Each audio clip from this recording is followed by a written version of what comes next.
Factory acts. That's what they called them. I don't know why. But it doesn't matter to me. What matters to me is that those acts nearly destroyed my life. I'm Matt, and I own the Cold Penguin Gin Shop in Drury Lane.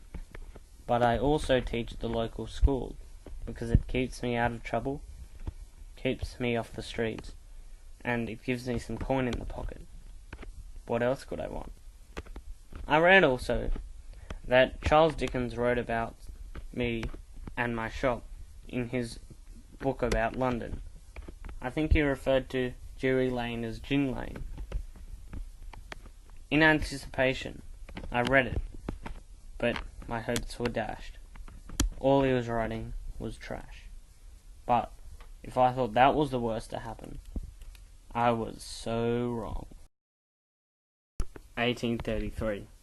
It was about June then, but I remember the day as clear as if it was today.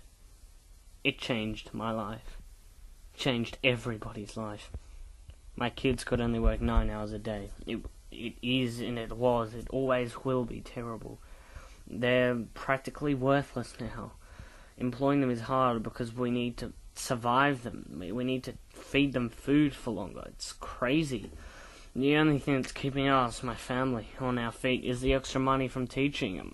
That's the only positive part of the Factory Act, or whatever it's called, is that people, well, children especially, have to have 2 hours of education, or whatever it is. I shouldn't be complaining, though. We're not the worst affected by this. Really, we're not. We're not even begging yet. I'm really grateful for the job I get. First hint that I got that affected more than me and poor people were the factory owners.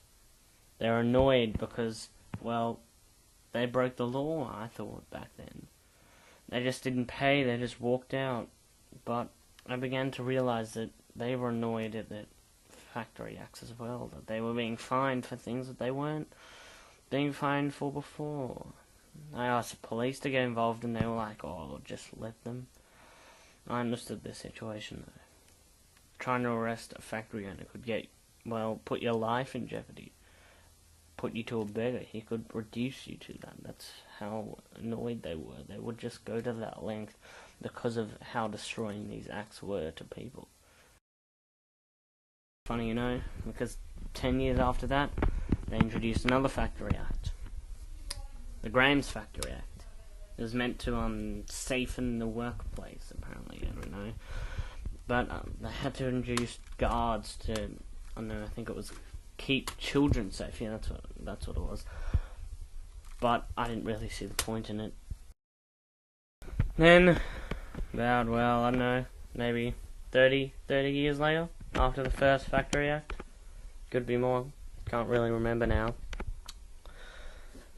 my saviour came. The Education Act.